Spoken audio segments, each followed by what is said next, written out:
Hello friends, welcome you all to Agyate Coach.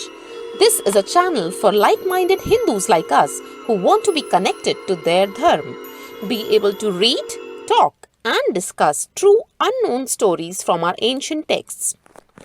All of us have heard the famous quote, Raghukul reet sada chali aayi, Pran jaye vachan jaye. So, who was Raghu and what made Suryavansh came to be known as Raghuvansh in spite of the fact that Lord Shri Ram himself was born in the same clan? The story of Raghuvansh begins with Dilip and his wife Sudakshana's entry into the ashram of sage Vashishtha to understand the reason of them being childless. Vashisht told King Dilip, Rajan, when you were meeting Devraj Indra from heaven on your way back to earth, you did not bow down to Kamdhenu standing in the way. So she cursed you that you will not have a son without serving her child. Guru Vashisht guided him that the cow named Nandini in his ashram is the daughter of Kamdhenu, so he should serve her. Maharaj Dilip followed the advice and started caring for Nandini. He used to follow her everywhere from sunrise to sunset, and Maharani Sudakshana used to worship that cow in the evening. In this way, Maharaj Dilip served Nandini for a month continuously. One day, Maharaj saw some exceptionally beautiful flowers in the forest and fell a few steps behind Nandini. Within few seconds, Dilip heard the painful mooing sound of Nandini. He immediately ran to help and saw a giant lion attacking Nandini. As he tried to raise the bow and remove the arrow from the quiver, his hand clung to the quiver. Dilip was surprised. Then the lion said in the voice of a man, Rajan, I am not an ordinary lion. I am a servant of Lord Shiva. You please go back as I am hungry. I will eat it and feed my hunger. Dilip said very politely, You are Lord Shiva's servant, so I bow to you. Please leave this cow and eat me instead to satisfy your hunger.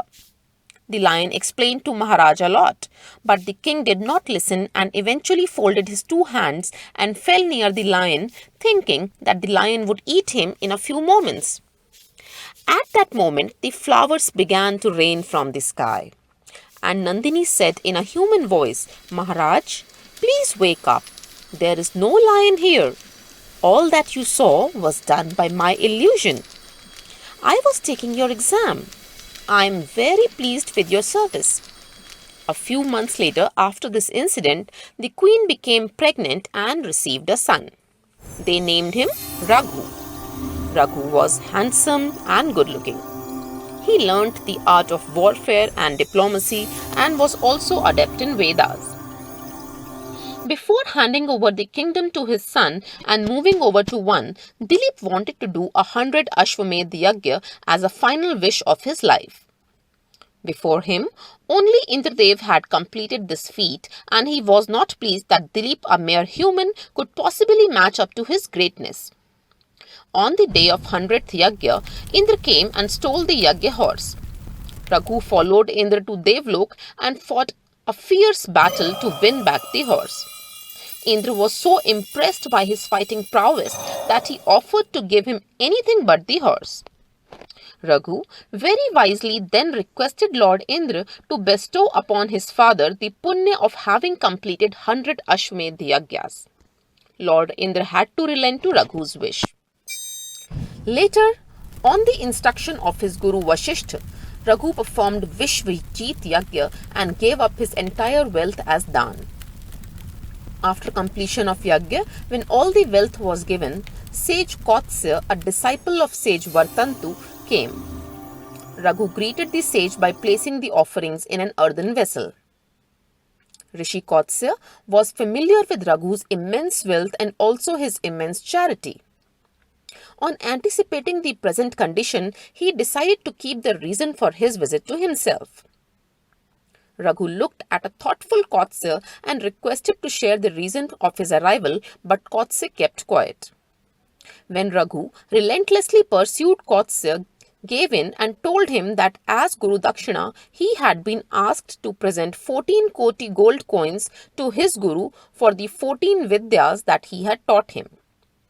to fulfill the same desire, he had come to seek Raghu's help. Kotse continued that he understood it was not the right time for it, as Raghu had donated all his belongings, so he will go elsewhere. But Raghu requested Kotse to stay in his Yagyashala for 3-4 days, within which he will make the required arrangements. Raghu thought to himself that it is impossible to arrange so much gold currencies on this earth.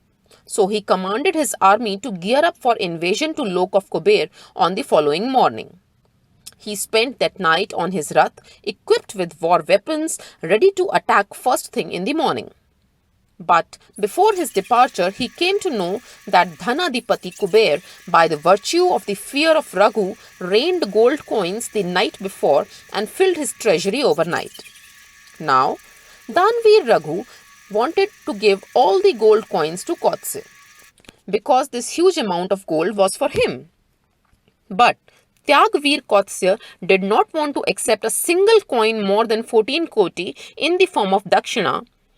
Due to such unmatched competition of charity and sacrifice, both of them were acclaimed by the Ayodhya residents. Hence, Raghu gave 14 koti gold coins as Guru Dakshina to sage Kotse and fulfilled his vachan and returned the leftover gold to Kuber. That was his greatness. Always on the side of dharma, pious, religious, unmatched valor, supreme warrior, and sacrificing and donating his everything while being still alive, says tons about his true virtuous self. Hence, the Suryavansh was rightfully called Raghuvansh after him. How did you like this story, and what other stories would you like us to cover? Please share your views in the comments below. Thank you.